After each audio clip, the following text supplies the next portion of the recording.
When I was in the first grade, my dad made the decision to go from a floor nurse to an OR nurse, which meant he would stop being the nurse that you get after your surgery, and he would start being the nurse that's in your surgery. So originally I'd thought, oh my goodness, like, good job, Dad, you got a new job, I'm happy for you. But then I realized that he would have to go through 4 months of orientation, which meant that for 4 months he wouldn't be there in the mornings to send me off to school. And so with that realization, my parents had to figure something out because they couldn't leave a first grader at home alone. And they eventually signed me up for the CER program, which is a before and after school program where counselors will watch your kids when you can't pick them up or drop them off at school on time. And originally I thought the program was great. I had so much fun. I met a ton of new friends. I met this girl named Bella. She was in the grade above me, and she was usually at times the only person there in the mornings that I could really talk to. So I made good friends. I was super nice to the counselors. I loved having snack time after school. I loved having extra recess. But in the end, my parents just thought it was a little too much for our family, and it was a little too crazy and a little too hectic. So they ended up taking me out of the program.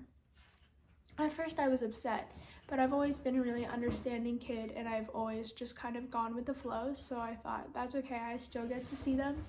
I still get to see them in school, it's not that big of a deal. So my parents were thinking of other ways that somebody could watch me before school, and my dad inevitably came up with the idea of asking our neighbor Hida. At the time, I had really only known Hida as this older Indian woman who would come over to the house sometimes and talk to my mom about her vegetable garden, but that was about it.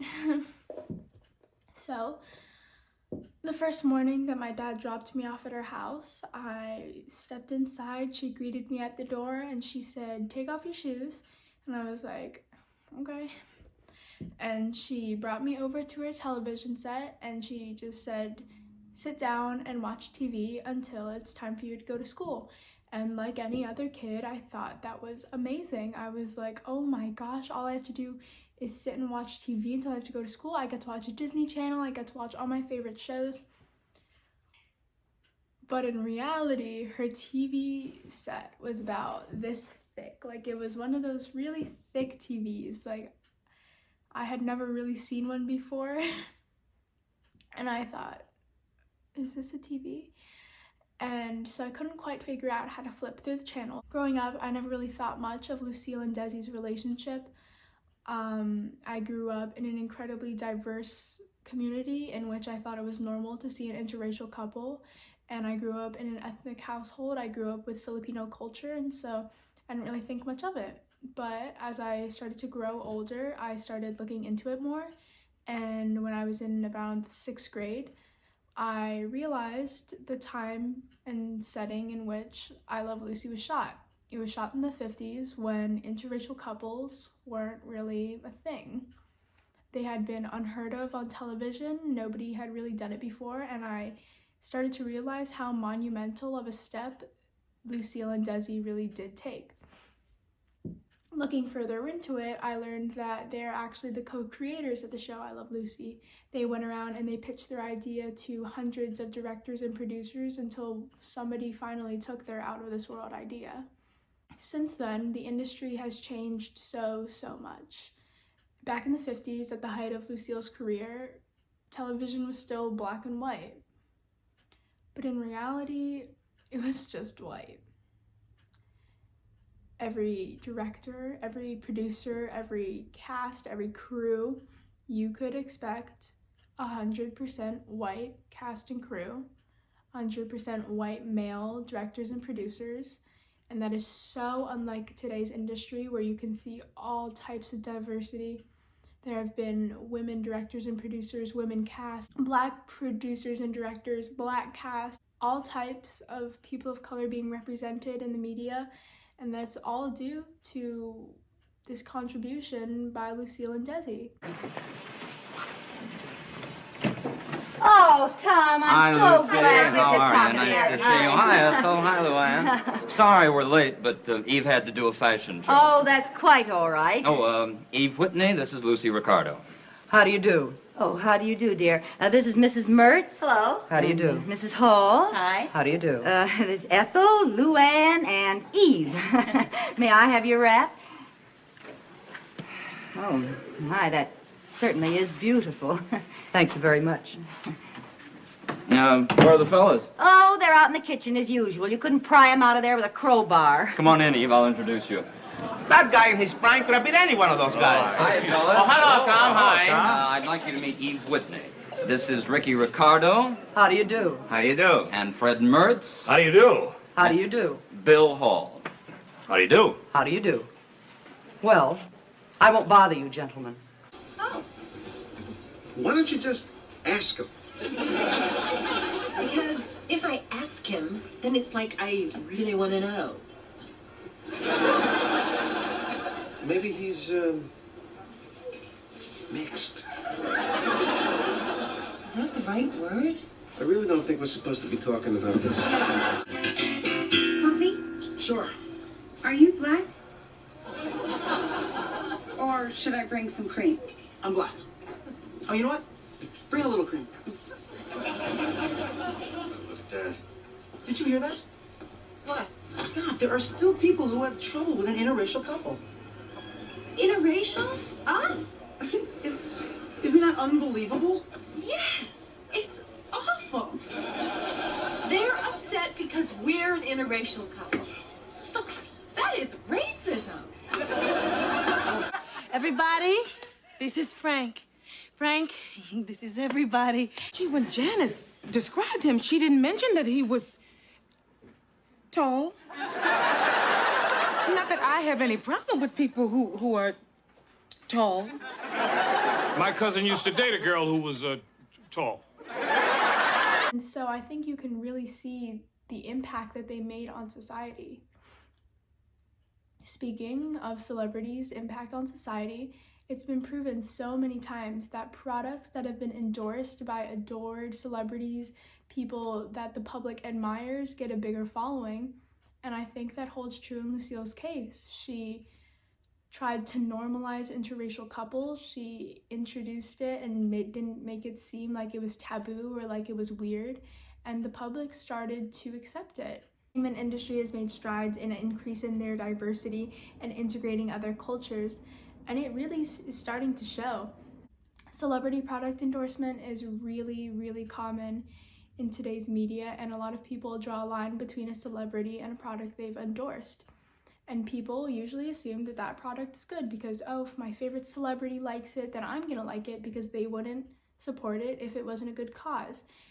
Same goes for raising awareness for diseases, same goes for beauty products, all types of things. But in Lucille's case, it was an interracial couple. She began to normalize it in front of the public. She made others who were in interracial couples feel like they weren't alone, and she made people who weren't in interracial couples feel like it was a normal thing to see on the street.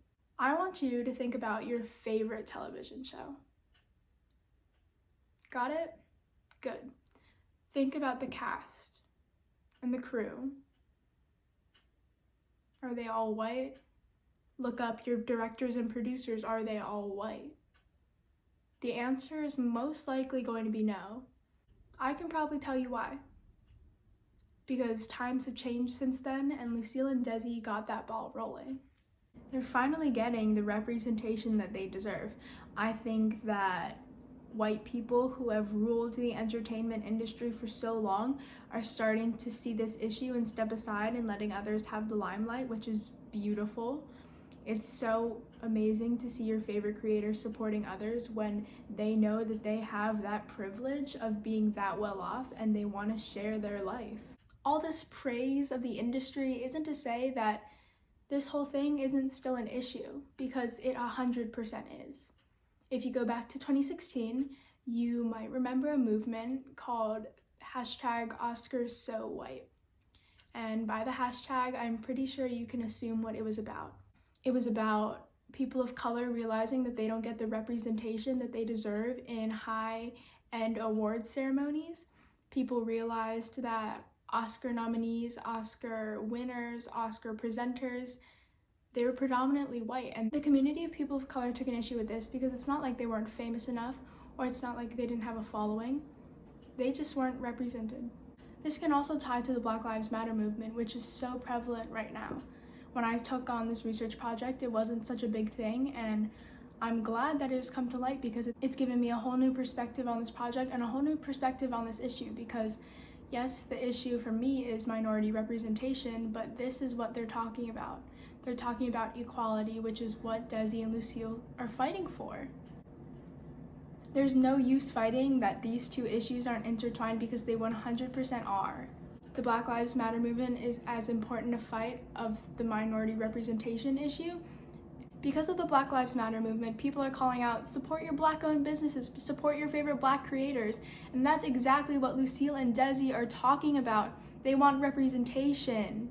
They want equality. And that's what these people are out there protesting for. They're protesting to be treated like human beings. And that's exactly what Lucille and Desi would have wanted. So as teens, a lot of people felt like they didn't have a voice. They felt like they couldn't be doing much because they can't drive out to the protests, and people won't take them seriously because they'll say that we're just kids. But here's what you can do to help. For starters, you could call or email your favorite television company, because the more people speak out about this issue, the more they'll consider it, and once they support the issue, they get the support of the public. Celebrate and support your favorite celebrities who are people of color. They're all speaking out about this issue. They all want representation, and supporting them and showing them that they're not alone in this fight can inspire them to take a monumental step like Lucille. At this point, there's really no reason for you not to speak out about this issue. This isn't politics, this isn't religion, this is a human basic right to be able to look up on the big screen and say, hey, she looks like me. Because growing up, a lot of kids didn't get the same kind of representation, and that causes them to grow up with issues later on. I, for one, went through similar things. I grew up in a ballet studio that had predominantly white kids, and I distinctly remember being in the shower trying to scrub my tan off because I thought I didn't look as pretty as the other white ballerinas. Girls want to watch something that they can relate to, that they can identify with, and it's really hard to identify with a blonde-haired, blue-eyed, tiny-waisted princess who gets swept off her feet by some man. It is so hard for women to become comfortable in their skin, and I think that the state of the industry right now is definitely better than it was, but it can definitely do more to help. This is not only an issue for the teens who want to watch cool TV, but it's an issue for the children who are growing up in this type of society. So go out and do what you can, because if there's one thing to take away from this TED Talk, it's that if your heart is in the right place, you'll do it. If you have the right intentions and you're meant to do it, you will make it happen. And like Lucille Ball, you might just change it all.